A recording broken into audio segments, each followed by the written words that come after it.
what she thought of such a request. 7 months pregnant, Boston's best homicide cop was reduced to holding down the fort. At least Susan, the receptionist who was currently out to lunch, kept an emergency stash of Kit Kats in her lower left-hand drawer.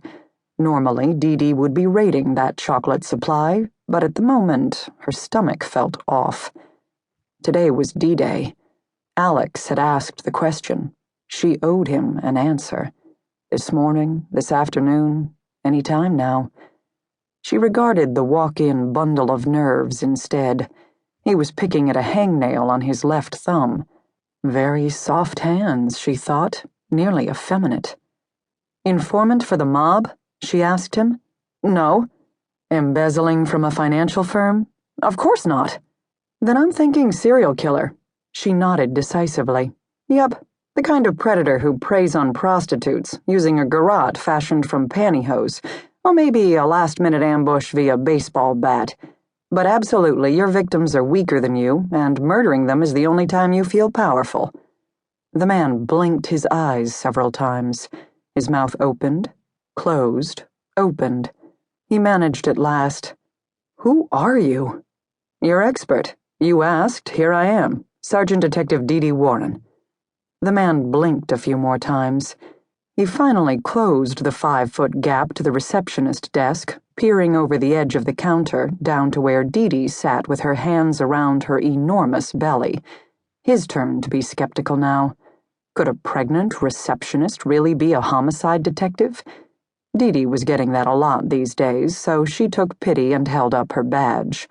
While he regarded her genuine city-issued police shield, she continued her observations. Definitely, the man in front of her had shed pounds, and not the good kind.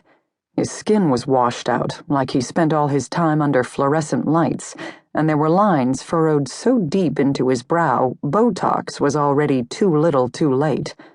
Maybe not a serial killer then, she amended, because clearly he was no good at compartmentalization. But he had problems and needed a detective. All in all, that made him the most interesting thing to happen to D.D. in weeks.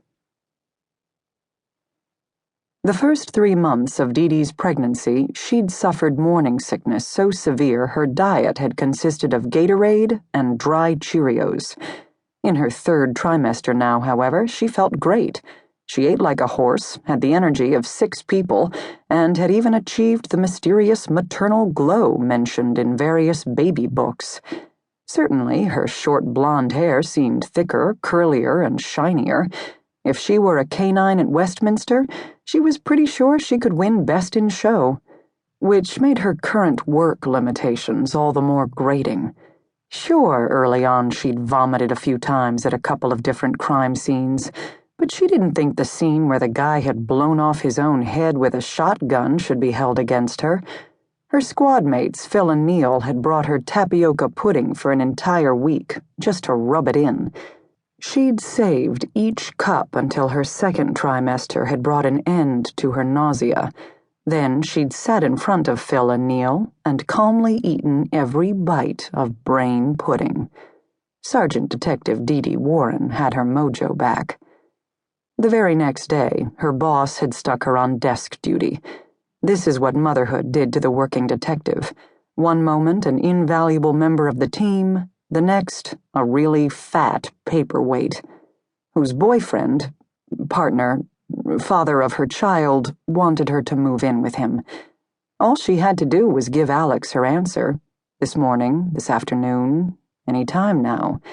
Then, at 41 years of age, D.D. would complete her transition from active, single, workaholic Boston cop to everyone else's idea of domestic bliss.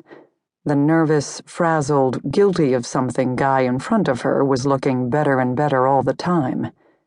"So," D.D. stated, jarring the man's attention off her belly and back to her face, "I've told you mine. Now you tell me yours."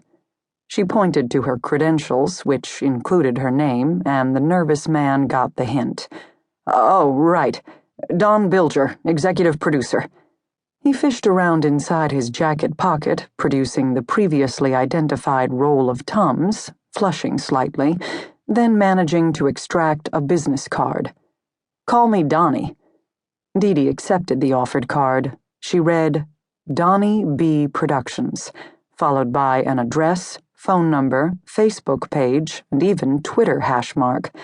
The modern world, she thought, where businesses occupied social media instead of the yellow pages. "What do you produce?" She set the card down on the counter between them. "Entertainment products, TV, movies, videos."